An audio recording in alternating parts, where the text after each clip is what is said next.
ahí traspasar tanta responsabilidad a personas como el diputado Andrés Giordano, que está dando la pelea ahí desde la Comisión de Trabajo por mejorar las pensiones de las chilenas y los chilenos y todos aquellos que cotizan y trabajan en nuestro país. Diputado, ¿cómo está? Buenos días. Buenos días, ¿cómo están ustedes? ¿Me escuchan bien? Ahora sí lo escuchamos. Ahora lo escuchamos bien, diputado. Sí. Muy buen día. Muy buen día. ¿Cómo estuvo esa Lo prometimos la semana pasada. Lo prometimos, pues sí.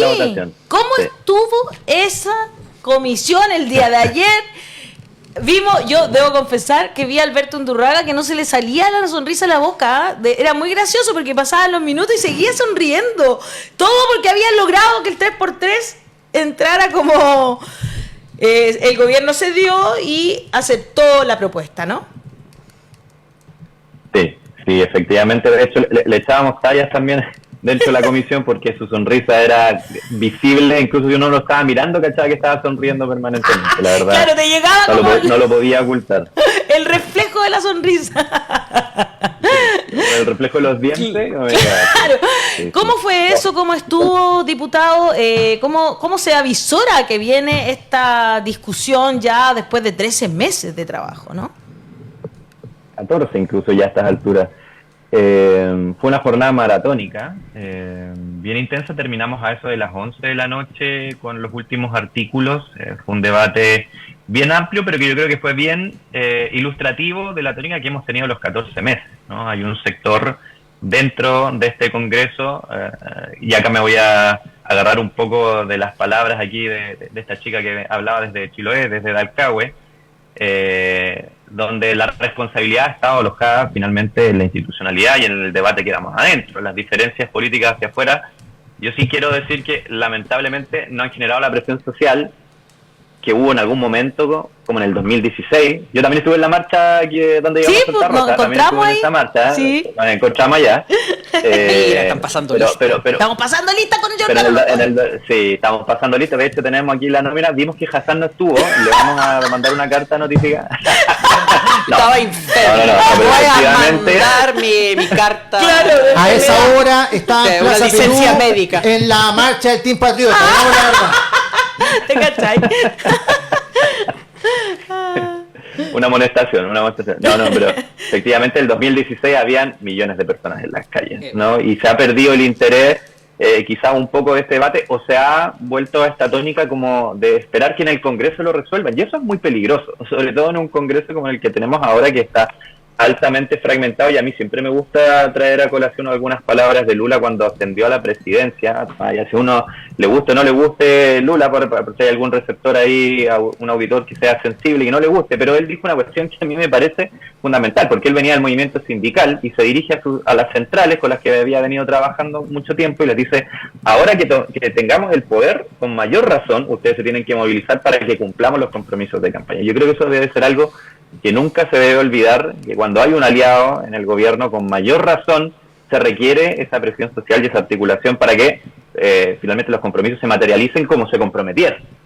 Ahora tenemos una reforma que efectivamente ha ido cediendo, ha ido de una u otra manera buscando espacios de acuerdo con sectores no alineados que no se consideran ni oposición ni gobierno, pero que al rato actúan como oposición.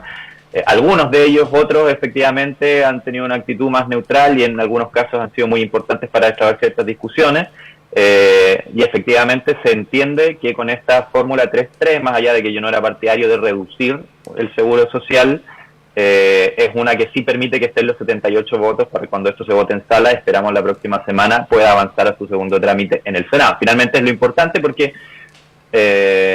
si nos quedamos sin legislación, nada cambia, y en ese sentido yo les contaba la semana pasada, lo veo permanentemente en el distrito, trabajo con un montón de agrupaciones de personas mayores que hoy día lo que buscan es una solución, y yo la viví en carne propia cuando hacíamos solidaridad con mi padre que tenía una pensión miserable, y creo que uno no puede postergar indefinidamente, más allá de que no sean las soluciones que uno más quisiera, debates tan trascendentales como estos que afectan el día a día de las personas. Entonces, ahora, sí. Dale, Rodrigo. Sí. No, diputado, hemos acá relegado también lo difícil que va a ser esta pelea en el Senado.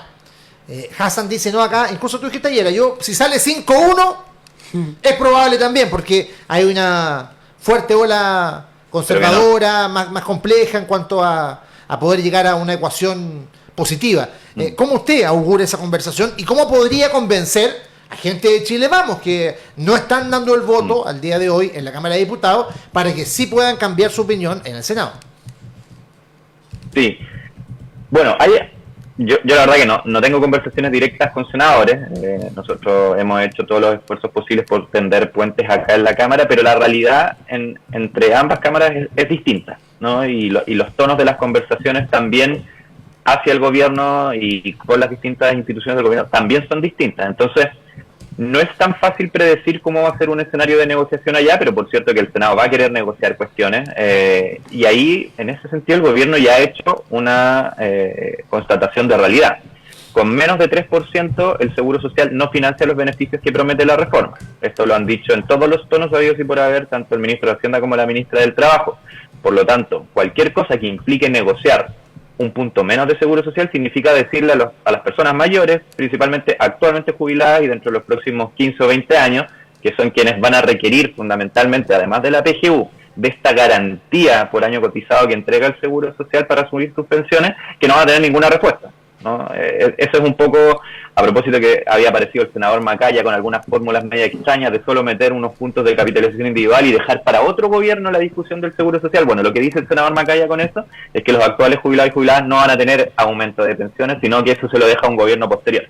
Y a mí me parece que eso es de una irresponsabilidad tremenda, así que yo esperaría que el Senado, cuando asuma este debate y lo tenga que revisar, lo revise con eso en mente, ¿no? Porque efectivamente la crisis previsional hoy día la están sufriendo en carne propia los que pagaron la transición de este sistema de AFP, y quiero agarrarme también de las palabras de, no recuerdo cómo se llamaba el vecino de Estación Central, que se impuso en una época donde quienes gobernaban eran las Fuerzas Armadas, donde se impone un sistema para la población civil con esta lógica privada de capitalización individual, pero no se toca, ¿no?, para la Fuerza Armada. Entonces, mientras nos han metido este discurso aquí para la población civil, con muchos eslogans publicitarios, con estas, digamos, distintos movimientos sociales que no tengo pruebas, pero tampoco dudas que están vinculados a la AFP, y nos dicen, con mi plata no. Cuando esto se impuso en dictadura, lo que dijeron los militares y las fuerzas de orden público y la gendarmería, todos dijeron, con mi pensión no. A mí no me metan en esta cuestión que me va a afectar la pensión, porque finalmente esa es la discusión central, el monto de la pensión. Y ellos tienen claro que sin libertad de elegir, sin entes privados participando, sin propiedad de los fondos, ni herencia, ninguna de esas cosas, al menos llegan a fin de mes con una pensión, que yo solo quiero contarles un dato. En el caso de Dipreca, la pensión promedio es de 1.470.267 pesos. Y en el caso de Capredena, llegó a 1.250.794. Wow. Pregúntenle a algún pensionado de la sociedad, del mundo civil, si tiene con su AFP alguna pensión similar. Con AFP nadie. Bueno, cuando dicen que el sistema de reparto está quebrado, esto es un ejemplo de sistema de reparto que justamente es deficitario. Se ponen a todos los sistemas de reparto menos ese. Sí, exactamente. Claro, se oponen a cualquier tipo de sistema de reparto menos el de las Fuerzas Armadas, que reciben plata del Estado directamente para poder financiar esas pensiones que aparecen millonarias, pero no son tanto tampoco, ¿no? O sea, de verdad que alguien tenga una pensión de 1.200.000, debería ser así. Sí, pues hoy día la plata vale menos aparte. Mira, entonces, hay personas que no es se cambiaron. Un dineral. Claro, hay personas que no se cambiaron del sistema antiguo a las AFP y sí reciben pensiones. Y tienen pensiones similares. Sí, sí, sí reciben pensiones similares. Por el IPS. Exactamente. De una institución pública, del Estado. Pero no, porque se supone que las empresas privadas funcionan mejor que el Estado, siempre. Ese es el componente ideológico del que hablamos, ¿no? Cuando hablamos de que, y que lo dice mucho Daniel, y tiene razón, y lo voy a citar en este programa, él en sus vacaciones, voy a decir que lo voy a citar porque efectivamente pues las AFP son el corazón del sistema neoliberal. Y de hecho han terminado calando de tal manera, diputado, que se habla de esto de con mi platita no, ¿verdad? Que mis ahorros tienen que ser míos, que no del Estado. La campaña de la Asociación de FP que dice avíspate, que no te saquen tu 6%. Exactamente. Que tienen además información privilegiada nuestra, porque resulta que esa empresa a la que a mí no me interesa pasarle mi plata, sí, supuestamente ahorra mi plata y especula con mi plata. Sin embargo, yo no puedo pedir que sea el IPS el que se haga cargo de mi plata. Es una cuestión bien... No tiene esa libertad de elegir. No tengo esa libertad de elegir. Exactamente. Mira tú. Pero ¿Cómo? ahora con la reforma. Exacto. ¿Qué pasaría? Bueno, se están enfrentando... Aquí parece también haber una pelea cultural, diputado. ¿Cómo lo ve usted? ¿Lograremos que las personas que están viendo la labor de los diputados y las diputadas en estos días por estas discusiones tengan una postura distinta, hacer entender a la gente que en realidad esto no es un ahorro, la plata no es tuya y de verdad estamos hablando de un sistema de seguridad social?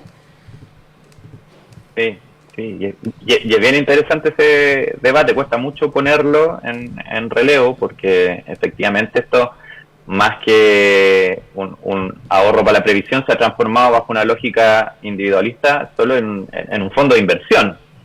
Y muchas veces, por eso mismo, ¿no? El debate se nos desdibuja y cuesta mucho hablar de seguridad social en Chile. Yo creo que fundamentalmente porque llevamos 40 años sin conocer seguridad social en la parte de las pensiones, ¿no? Como que no existe la misma comprensión que tiene, por ejemplo, la sociedad respecto al seguro de cesantía, donde también existen cuentas individuales, pero un componente solidario relevante y un sistema con alta valoración que en su momento incluso se hizo cargo de pagar un sinnúmero de subsidios durante la pandemia que ayudaron a mantener, aunque sea en un porcentaje menor, pero ayudaron a mantener los ingresos de las familias en épocas en que se suspendieron contratos laborales por esta famosa ley de protección del empleo.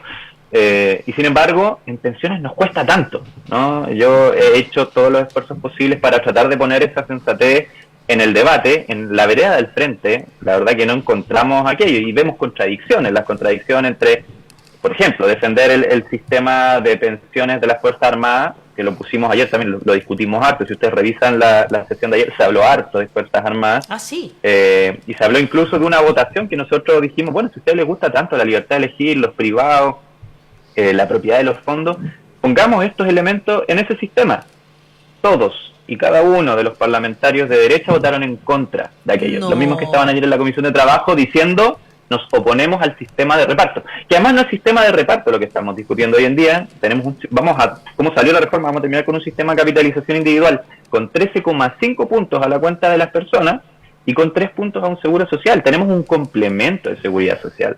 Entonces es un sistema con una mixtura pequeñita, pero no es un sistema de reparto. Decir eso es o bien desconocerlo o derechamente mentirle a la ciudadanía, más allá de lo que yo pienso. A mí me hubiese gustado discutir un sistema con un rol público, con una institucionalidad distinta, donde efectivamente pudiésemos hablar por lo menos de seguridad social como un carácter central, donde los empleadores y los trabajadores pusieran la misma plata. Acá los empleadores van a poner un 6, los trabajadores van a poner un 10,5, sigue estando ahí medio desequilibrado, pero es lo que se ha podido conseguir con los votos que hay. Y eso es lo importante también de recordar a las personas de la relevancia de que si creemos en el sistema democrático tengamos mucho ojo en quienes ponemos a tomar las decisiones que en teoría nos representan. Ahora yo quiero hacer un alcance, además de este cambio cultural que es muy importante tratar de darlo en pensiones con todas las dificultades que tiene, porque uno se mete a redes sociales y sale las campañas de Con Mi Plata No, sale la campaña de la Asociación de la AFP de Avispa, te sale de la de, no me acuerdo si es Habitat o cuál, la que dice todo el resto es fake, y están todo el rato haciendo una campaña por mantener el sistema de AFP permanentemente, cuestión que pisa el palito de la ilegalidad, está ahí como al borde, en la línea. También es súper importante tener presente, ido dando el debate, hoy día están diciendo que van a votar en contra de la idea de legislar la reforma de pensiones cuando esto se vote en sala, y yo quiero explicar el efecto de eso, porque puede ser un término muy técnico y a lo mejor uno no entiende en la casa lo que implica para el proceso legislativo. Hay dos votaciones que son centrales cuando votemos la reforma en sala. Ahora tiene que pasar por Hacienda primero y después se va a sala, y ahí votan los 155 parlamentarios y parlamentarios de esta Cámara. La primera votación es la idea de legislar, es decir, si se quiere o no que haya una reforma de pensiones. El contenido lo discutimos después, pero es si estamos dispuestos a discutir que es urgente tener una reforma de pensiones. Si se vota en contra de la idea de legislar, no hay ninguna discusión en particular, se cae cualquier reforma, cualquier contenido que haya dentro, y no se puede volver a hablar de pensiones en el Congreso durante un año. Entonces, no existe una justificación para votar en contra de la idea de legislar por los aspectos que además estoy diciendo. Es decirle a la gente, no creemos que en Chile sea necesario una reforma de pensiones, y por el contrario, creemos que la AFP lo han hecho súper bien y que la población civil tiene que seguir rascándose con sus propias. Quienes se oponen a lo que sea que se opongan del contenido de la reforma, si la diferencia en democracia es legítima. Pueden, después de votar la idea de legislar, aprobarla, pueden ir y votar en contra de la distribución del seguro social, si no les parece, pueden votar en contra de que exista un inversor público, que es algo que va a estar, que está en la reforma, que va a poder elegir las personas hoy en día que sea un inversor público y no solo las AFP que lucran con los ahorros de uno, que efectivamente esté esto enmarcado en la seguridad social. Todas esas cosas las pueden votar pormenorizadamente en contra, las que les parezcan malas y las que les parezcan buenas incluso las pueden votar a favor. Pero votar en contra de la idea de legislar es lo que ocurrió para la reforma tributaria y significa decirle a Chile, creemos que los impuestos se pagan súper bien y que las AFP están funcionando a la raja. Y eso a mí me parece de una irresponsabilidad tremenda y yo esperaría que de aquí al día que se vote en sala, algunos dentro de la oposición, sé que no todos, recapaciten un poquito y se den cuenta del mensaje que le van a entregar, sobre todo a las y los pensionados, si es que llegan a cometer ese error. Hubo un estallido social, no tenemos que olvidarlo, por temáticas como esta que está explicando muy bien el diputado. Roxana Olivares dice, yo lo que no entiendo es por qué nosotros que trabajamos más de 30 años imponiendo en AFP sacamos menos del Fondo Solidario. Esa es la pregunta de Roxana, interesante. Zavala R. dice, somos dueños de miles de millones, los jubilados en Chile podrían tener pensiones excelentes. Nuestra plata se invierte en el extranjero. Las AFP son las dueñas de nuestro patrimonio. Eso es, Zavala, esa es la verdad. Y Reina Madre dice, el sistema debiera ser de seguridad social total, no un complemento. Es lo que me imagino que también piensa el diputado, sin embargo, tienen que dar la pelea tratando de que se apruebe algo, al menos la idea de legislar. Entonces, por eso yo digo que personas como el diputado Giordano necesitan de nuestro apoyo. ¿Cuándo se vota en sala, diputado, la idea de legislar? Mira, no tiene una fecha todavía, pero debiera ser la próxima semana. Ahora entra Hacienda a partir de hoy día y entiendo que van a estar sesionando probablemente hasta el fin de semana, porque está con total despacho y por lo tanto tienen 6 días para resolverlo. Y debiera ingresar para ser votado en sala lunes, martes de la próxima semana a más tardar. Entonces ahí debiésemos tener noticias de si este proyecto avanza o no avanza a segundo trámite. Yo tengo la esperanza de que sí. Quería referirme un segundo a...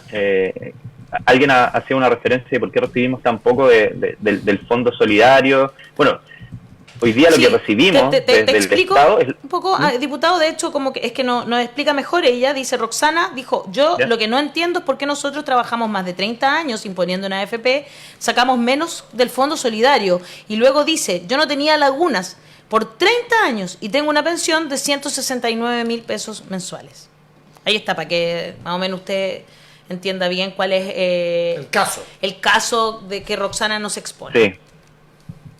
Bueno, hay varias explicaciones para eso, pero efectivamente demuestran que el sistema de AFP no ha estado a la altura porque se ha concebido todo esto dentro del marco de las rentabilidades de los fondos. Y hay que acordarse que en el año 2008, en la crisis subprime, además se perdió el 40% de los fondos de los afiliados, que es uno de estos reclamos que yo diría como más patente de cuando perdió todo Chile, las AFP no perdieron, ¿no? Entonces, ahí hubo una pérdida considerable dentro de los últimos 30 años de los ahorros previsionales, porque están, digamos, invertidos en el mercado de capitales. Pero lo otro es que además las rentabilidades que se comprometieron inicialmente, que cuando partió el sistema era alrededor del 12%, han ido bajando y en la última década están por el 4%, son menos del 5%. Entonces, hay que tener presente que por cada punto menos de rentabilidad la pensión baja alrededor de un 20%. Entonces hoy día las pensiones son más o menos un 25% de lo que hubieran sido con las rentabilidades de los 80.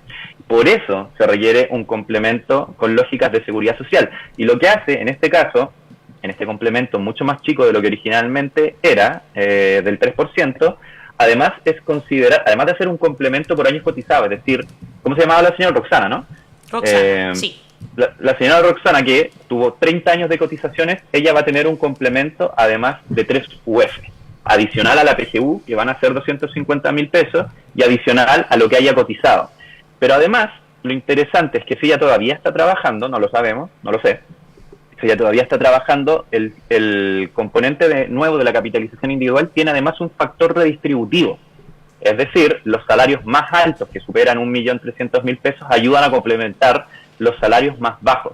Es un porcentaje menor de ese nuevo 3%, un 30% de aquel, es decir, un 1%, tiene esa lógica y ayuda a que en la cuenta de capitalización individual, nos guste o no nos guste la capitalización individual, suba un poco más, principalmente para los salarios más bajos, porque sabemos que en Chile además existe un índice salarial bajísimo, ¿no? El 50% de los trabajadores ganan menos de 600.000 pesos, y con eso, dado las características de las que ya he hablado de rentabilidad y de todo lo que, cómo está construido el sistema de pensiones, es muy difícil tener una pensión decente. Claro, y hay un salvo con criterios mínimo de seguridad social, que es lo que propone la reforma. Exacto, y hay un sueldo mínimo que no alcanza tampoco ni siquiera la línea de la pobreza, lamentablemente, en nuestro país. 259.970, que equivale a un 56,5% del salario mínimo, es lo que terminan sacando personas que cotizaron entre 35 y 40 años, para que de verdad pongamos los puntos sobre las IES. Acá no estamos hablando de poner dinero para personas que no trabajaron en su vida. Por favor, que se comprendan muy bien eso. Personas que trabajaron entre 35 y 40 años, sin lagunas, y igual sacan una pensión que es bastante miserable. Puede también que Roxana a lo mejor todavía no cumple 65 años, la PGU se entrega desde los 65, a pesar de que las mujeres pueden jubilar desde los 60, entonces por eso es probable que eso le suceda también. Hassan, ¿usted quería hacer algún comentario o pregunta? A ver, sí, un par de preguntas. Hablemos del proyecto de ley, de la propuesta del gobierno después de tantos cambios, porque una cosa es el diagnóstico acerca del pésimo funcionamiento del sistema de las AFP y las pensiones en Chile en general. Otra cosa es qué cresta podemos hacer frente a eso. Y ahí entra el tema de la propuesta del gobierno. Y quería preguntar un par de cosas, porque yo entiendo que la situación de la batalla cultural lamentablemente está en un muy mal estado, porque las AFP de forma bastante habilosa se han aprovechado de una ambigüedad, quizá una contradicción, pero por lo menos una ambigüedad en las preferencias ciudadanas, que habíamos sabido de esto hace años, ¿no? Todas las encuestas de las preferencias previsionales, ¿qué piensa la gente del sistema previsional? Dice, la gente odia las AFP, pero al mismo tiempo ama la idea que su dinero va a una cuenta individual, ¿no? Porque odia que idea que se reforzó con los retiros. Precisamente, porque la idea es, bueno, yo no quiero que la AFP tome mi plata, pero tampoco quiero que se vaya a solidaridad, a un fondo común, a una cuestión donde yo no sé qué va a pasar. Los políticos van a robar la plata, eso es lo que piensan. Yo hice mi pequeña lucha para que la gente deje de ocupar la frase seguridad social. Yo soy de la opinión que es una frase que no tiene sentido para la gente. Y por supuesto que tiene sentido en Estados Unidos. Y no tiene sentido en Estados Unidos porque la gente más inteligente en Estados Unidos. Tiene sentido en Estados Unidos porque hay una oficina que se llama Seguridad Social, que se dice en la torre, literalmente Seguridad Social, y todos los malditos meses uno recibe un cheque que dice de la Administración de Seguridad Social. Entonces la gente dice, esa cosa existe y funciona porque me llega mi cheque todos los meses. Lamentablemente, cuando uno tiene un nuevo sistema, eso no existe, es esa seguridad. Claro. Lo que la gente tiene como seguridad es que la AFP me paga una miseria. Y si se va a un programa del gobierno, se va a desaparecer. ¿Ya? Y entonces frente a esa situación hay una dificultad con proponer elementos de solidaridad. Por eso la reforma, que fue originalmente 6 puntos a solidaridad, ahora está en eso de 3x3. Pero quería preguntar entonces, en esa situación donde está muy difícil agregar puntos de solidaridad a la reforma, sí llega esta otra parte, la otra parte de la reforma que hemos hablado mucho menos, que es los cambios al sistema, hacer más competitividad al sistema, cambiar la situación de la AFP, porque lo estuvimos conversando con la Ale antes, que la Ale decía, yo quiero que el gobierno deje de ceder cosas. Yo no quiero que un peso más va a la AFP. Ahora, yo creo que el elemento que realmente toca a las AFP no está en si se pone 3 o todos los 6 o lo que sea. Lo que realmente cambia la situación de las AFP es otra cosa. ¿Qué está pasando con la inversión estatal, con los cambios, con la libertad de elegir en esos espacios? ¿Tiene más consenso esa parte de la reforma que el elemento de solidaridad, el aumento de la cotización? Sí, tuvo quizás menos controversia dentro del debate, y es porque además esto es algo que siempre planteó también la oposición, en la medida que fuera dentro de una lógica bien de mercado y en igualdad de condiciones, que existiera la posibilidad de un inversor público, lo que sería en un sistema de AFP, como la discusión que hubo en algún momento de una AFP estatal. Lo que ocurre con la propuesta del gobierno es que además, como se separa la industria, quedan estas nuevas figuras que son solo inversores, es decir, que se dedican solo a invertir los ahorros previsionales, y ya todas las tareas de soporte, que son lo que justificaba, entre comillas, justificaba la tremenda comisión que le sacaban a uno por sueldo, 10%, vía liquidación de sueldo. Uno pagaba el 10%, pero además pagaba el 1,17% en promedio. O sea, actualmente lo sigue haciendo. Si usted mira su liquidación de sueldo en la casa, se da cuenta que paga un 1,17% porque le administren el 10%. Es decir, de toda esto lo he dicho muchas veces y quizás no se entiende, pero quiero tratar de explicarlo bien. Para administrarle uno el 10% de toda la cantidad de plata que uno pone, le cobran el 10% sobre ese 10% Exacto. para administrárselo. Es una comisión carísima. Y las AFP, si uno ve, en lo que gastan la mayoría son las actividades de soporte, lo que implica la recaudación, el contacto con el cliente, el marketing, qué sé yo, cobranza, pagar beneficios, un sinnúmero de situaciones que hoy día ya no las van a hacer más estos inversores, y por lo tanto eso es lo que de una u otra forma implica que se acaban las AFP como uno las conoce, y además pasan a cobrar una comisión ya no desde el sueldo, sino que por saldo. Ya. En general lo que pasa en el Congreso es que hay cambios, ¿cierto? No han hecho cambios que afecta esa parte. Entonces el gobierno mantiene, ustedes como oficialismo mantiene las estimaciones de la reducción en la comisión producto de estos cambios. Sí, se mantiene porque todavía sigue existiendo. Lo que sí, ahora va a haber un ente que no va a ser público, sino que va a ser licitado, que va a hacer las tareas de soporte, y por lo tanto, eventualmente también va a haber un cobro indirecto en ello. Eso es una cuestión que es parte de los requerimientos también de los sectores de centro y también de los sectores de derecha dentro del marco de las negociaciones. Antes teníamos una institucionalidad 100% pública, una suerte de IPS 2.0 en esteroides, algo así como un IPS mucho más grande. Eso, digamos, dentro de las conversaciones quedó descartado, lamentablemente, porque si ponemos el ejemplo que ya pusimos de DIPRECA, Caprevena y en su momento del IPS, que paga muy buenas pensiones y de manera muy ordenada, bueno, yo creo que hubiese sido una buena noticia tener en el lado público un administrador, pero eso ahora se va a hacer como es con la FC, vía licitación. Sin embargo, dentro de los inversores hay un inversor público, que probablemente, dadas sus características, va a ser un inversor que va a cobrar comisiones muchísimo más bajas que quienes en el fondo Estamos hablando de la AFP estatal, efectivamente. Del inversor estatal, porque ya no es una AFP en sí misma como la estamos discutiendo ahora, porque están divididas las funciones. Solo se va a dedicar a invertir. ¿Y eso va a invertir en este momento el 3% o el 13%? El inversor estatal va a invertir el 13,5%. Porque además va a haber un administrador del Fondo Integrado de Pensiones, que es el que va a administrar el Seguro Social. Es una entidad distinta. Entonces el inversor se hace cargo de lo que usted lleva para su cuenta individual, sea privado o sea público, y además tiene esta otra entidad que con criterio de seguridad social va a administrar el seguro social. Entonces, diputado, usted fue miembro activo de la organización social, el Movimiento Ciudadano No Más AFP. Usted estuvo junto con la Alejandra Valle en la última marcha de No Más AFP.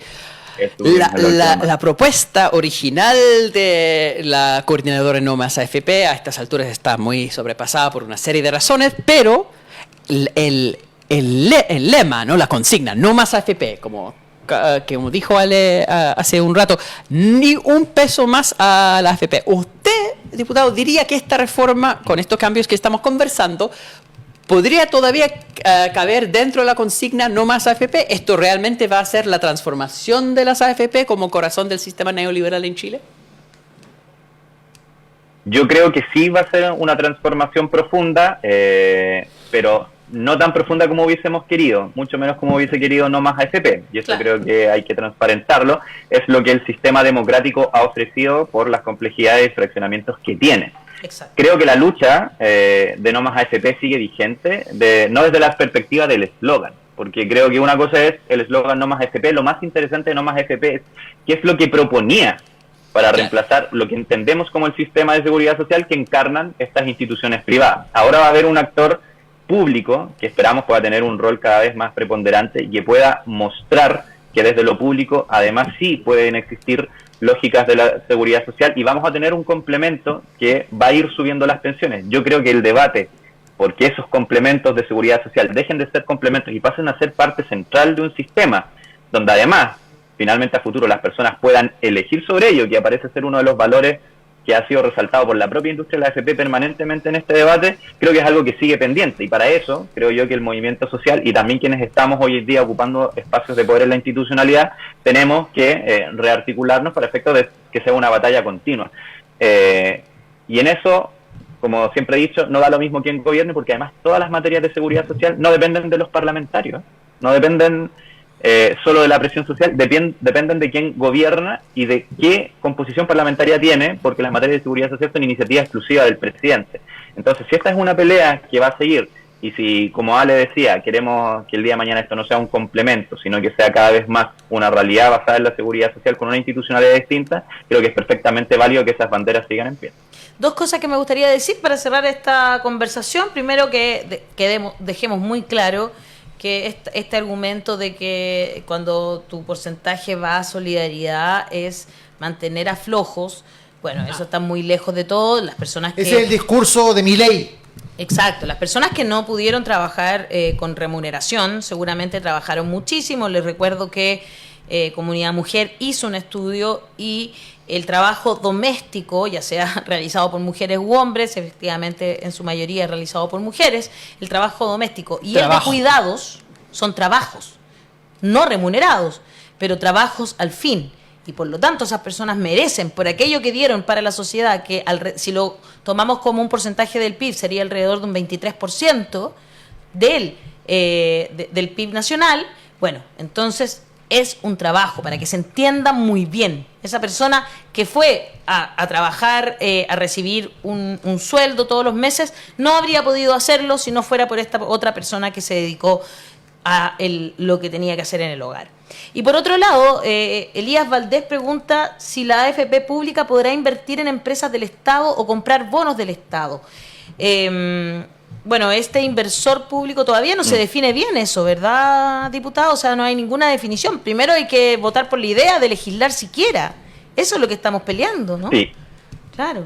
Sí. O sea, bueno, pero dentro del proyecto está definido y tiene las mismas lógicas que los inversores privados. Voy a sacar la palabra de AFP porque efectivamente es parte del debate que las AFP como instituciones que administran completamente ya no existen. Lo que existen son los inversores públicos en el marco de esta reforma. Y hay que recordar que por lo menos un cuarto, menos de un tercio, por lo menos un cuarto de las inversiones de las AFP actuales, es decir, de estas instituciones privadas que lucran, están en el Estado. Por la vía de bonos y otras vías hay inversiones en el Estado porque son rentabilidad bastante segura. Entonces, sería ilógico pensar que va a haber un inversor público que no va a tener las mismas capacidades de competir, ¿no? Si se ha hablado tanto de competencia, evidentemente va a tener que poder invertir en los mismos tipos, realizar los mismos tipos de inversiones que los inversores privados están llamados a hacer. Y en ese sentido, toda la política de inversión tiene que ser la misma. Hasta el momento ha sido sujeto de debate porque habían, por el contrario, algunos que decían, ¿cómo el Estado va a invertir en el Estado? Pero estamos hablando del sistema previsional, o sea, si lo que queremos es generar una peor rentabilidad para el inversor público, mejor digámoslo abiertamente, pero no tratemos de ocultarlo en una supuesta lógica de mercado. Muy bien. Sí. Diputado, muchas gracias por estar aquí hoy día comentando todo esto tan encima, ¿no es cierto? Y vamos a seguir, pues nos comprometemos a lo mismo, vamos a seguir atentos a todo lo que pase ahí en el Congreso, con esta discusión que nos parece fundamental para muchas personas hoy en nuestro país. Sí, muchas gracias. Un abrazo muy grande, diputado. Muy bien, diputado. Un abrazo muy grande. Nos estaremos viendo, ojalá en vivo la próxima vez por allá. Eso. Y con buenas noticias, ojalá. Un abrazo. Chao. Eso. Pero bien. Ahí está. Chao. Bueno, o sea, a mí me parece bien que el gobierno ceda. Yo quiero explicar un poquito eso, pero está bien. O sea, ya como que han cedido, pero a mí me parecía muy bien lo que habían presentado. ¿Aún no eres parte de la comunidad de La Voz de los que Sobran? Suscríbete a nuestro canal de YouTube y no te pierdas todos los días de lunes a viernes el matinal de La Voz de los que Sobran. Disfruta de contenido exclusivo, entrevistas y mucho más. Apoya al periodismo independiente, dale like, suscríbete y activa la campanita. Participa en nuestras transmisiones en vivo y comenta. Podrás revisar los momentos destacados de la semana y mucho contenido de calidad.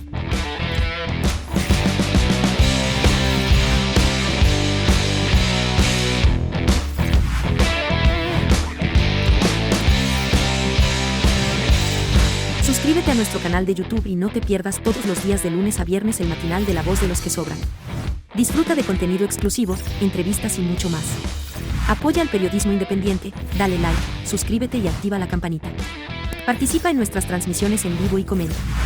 Podrás revisar los momentos destacados de la semana y mucho contenido de calidad.